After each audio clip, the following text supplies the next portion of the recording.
Nigeria and around the world. GeneralsTV.com, the news at your fingertips.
Thanks for staying with us. Welcome to News Track on Channels Television. I'm Joka Rogers. And I'm Charles Eruka, and here are the stories and reports for this hour. More family members have flocked to the bedside of ailing South African elder statesman Nelson Mandela after last night's pronouncement by the government that his health has deteriorated in the past 24 hours. Now, this is the first time in 7 months that the word critical has been used to describe the state of his health. Well, at the Pretoria Heart Hospital, where he has been admitted for the past 2 weeks, the international media as well as well-wishers have returned after a lull of a few days. Our correspondent Betty Dibia reports.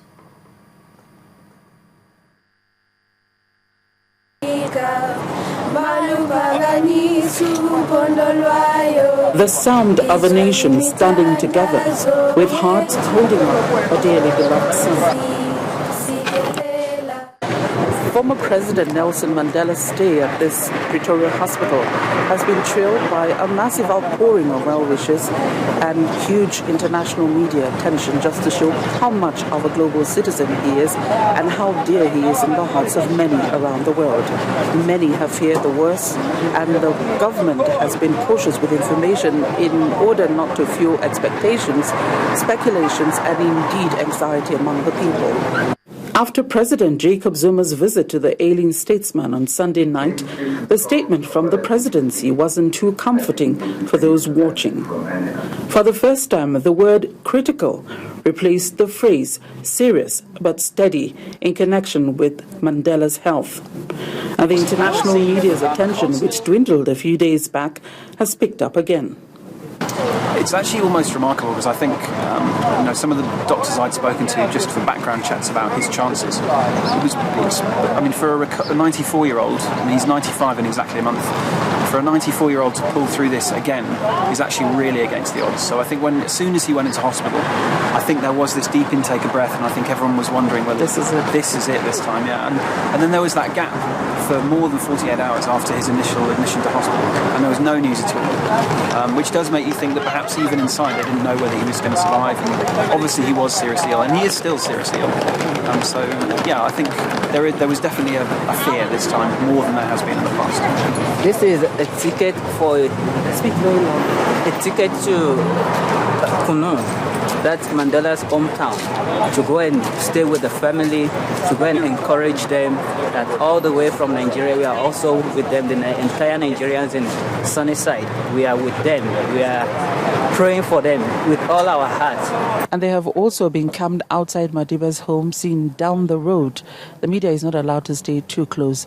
Everyone is eager to get a glimpse of anything, or indeed anyone, that will give a clearer picture with regard to the state of health of the elder statesman. Although his health seems to be waning, the love of his countrymen and many around the world seems to be waxing even stronger.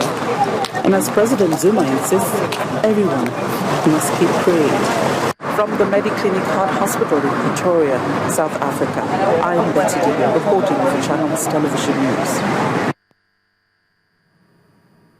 Well, as doctors battle to save Dr. Mandela's life, here in Nigeria it seems to be a battle by Amnesty International seeking to halt the hanging of 5 Nigerians whose execution warrants have already been signed by Governor Adams Oshiomhole of Edo State.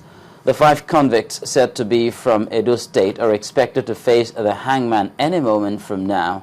It's not clear what earned them the death penalty, but Amnesty International insists that death sentences and execution violates the right to life of any individual, regardless of the nature or circumstances of the crime or the individual's guilt or circumstance. Now, according to an Amnesty report published in 2012, Nigeria has not carried out any known executions since 2006, but 56 people are said to have bagged the death sentence last year.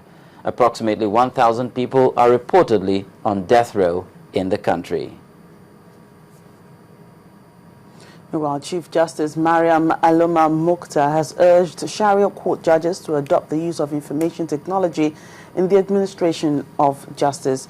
Justice Mukhtar told judges at a forum in Abuja that the advancement of technology has changed the way information is provided and exchanged, and that the Sharia court system in Nigeria cannot be left out. This is the first time a training is being organized for judges of the Sharia Court of Appeal. At the training, there are Qadis from across the country. The aim of the training is to find a way of repositioning the Sharia courts for better justice delivery. One of the ways, according to various speakers at this event, is a better case management flow and the use of information technology by the courts. Benchmark for effective and better justice delivery, which the Qadis and certainly the Sharia Courts of Appeal must take advantage of, is the use of information and communication technology. The advancement of technology has changed the way information is provided and exchanged in the courts.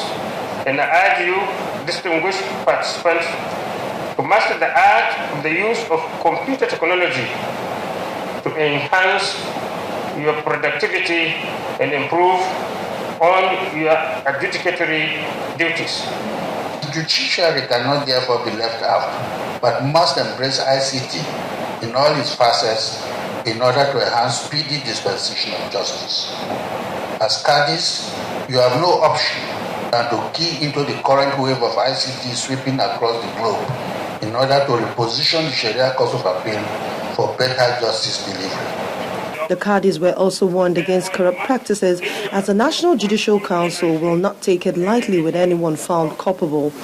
Shun corruption in all its forms. The Code of Conduct for judicial officers will remain your helpful guide, and it is my advice to you all to carefully abide by its rules.